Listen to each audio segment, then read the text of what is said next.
আসসালামু আলাইকুম। Hello guys, সবাই কেমন আছেন? আলহামদুলিল্লাহ, আল্লাহর অশেষ রহমতে আমরাও ভালো আছি। আজকে তোমাদের সাথে একটা ছোট মিনি ব্লগ শেয়ার করব। ভালো লাগে তোমাদের সাথে শেয়ার করতে।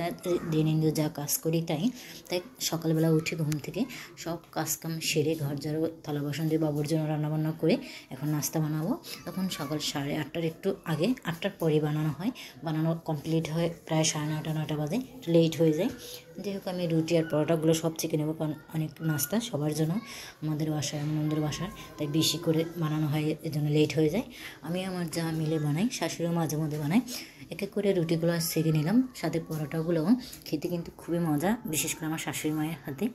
তার কাছ থেকে কিন্তু আমার সবটাই শেখা। আমি আগেও বলেছি, এখনও বলি যে রুটি বলেন, রান্নাবান্না বলেন, যা পারি সবটাই আমার শাশুড়ি মায়ের কাছ থেকে শেখা। অনেক কথা বলেছি। যাই হোক, আমি চাই তোমাদের ভিডিও দেখতে, তোমরা আমার ভিডিও দেখবে ইনশাল্লাহ। আর তোমরা যদি তোমার ভিডিও আমার সামনে না দাও, তাহলে আমি দেখব কী করে? তাই উচিত সবাই সবার ভিডিও যদি দেখো, তাইলে সবাই সবার ভিডিও কিন্তু সামনে যাবে। আর ফেসবুকের কিছু বর্তমানে গাইডলাইন আছে, সার্চ দিয়ে দেখা, তারপরে এই টাইম লাইনে দেখা নিষেধ। সামনে আসা যে ভিডিও, ছোট হোক বড় হোক, সবার ভিডিও কিন্তু দেখা। এক এক করে কিন্তু আমার রুটি পড়া সব ভাজা শেষ। আর এদিক থেকে আমি কিন্তু ডিম পোস্ট করে নেব। সবাই তো ডিম পোস্ট খায় না, আর পরোটা কিন্তু আলাদাভাবে নেওয়া হয়েছে, এগুলো শুধু রুটি। আর এদিক থেকে আমি এই ডিম পোস্ট করে নিলাম 2-1 জনের জন্য, সবাই তো আর খায় না। ডিম পোস্ট করা হলো, তারপরে আমি এদিক দিয়ে চা বানানো শেষ। এই যে একটাই ডিম পোস্ট করতে বেশি করে চা বানানো শেষ, সেটা স্কিপ করা হয়েছে। দুধ চা বানিয়ে নিয়েছে। আর সাথে দুপুরে খাওয়া দাওয়া শেষ করে এখন দুপুরে রান্নাবান্না করব, তখন প্রায় 11টা বেশি বাজে। এই যে আলুগুলো, নতুন আলু দিয়ে ডিম ভুনা করব, তাই আলুগুলো আগে ছিলে ভালো করে ধুয়ে নিয়েছি, পরে কেটে নেব। আর এদিক থেকে আমি করলা ভাজি করে নিচ্ছি। করলার সাথে আলু না দিলে কিন্তু ভালো লাগে না। এক একজনের শুধু করলা ভাজি পছন্দ করে, অনেকে আবার আলু দিয়ে পছন্দ করে, যার কাছে যেটা।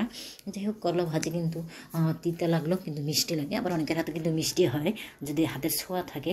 করলা খেতে কিন্তু আসলে খাওয়া কিন্তু অনেক ভালো, রোগের জন্য উপকার আসে। এদিক থেকে আমি আবার ডিম ভুনা করে নেব পাশের চুলায়। এই যে পেস্ট আর কাঁচামরিচ, লবণ দিয়ে, আদা রসুন দিয়ে ভালো করে পেস্টটা ভালো করে ভেজে নেব, আদা রসুনের যাতে গন্ধ না আসে। ভাজা শেষ হলে আমি পানি অ্যাড করে সব মশলা দিয়ে দেবো। যে আমি আগে থাকতে আজকে একটু অন্যরকমভাবে রান্না করব।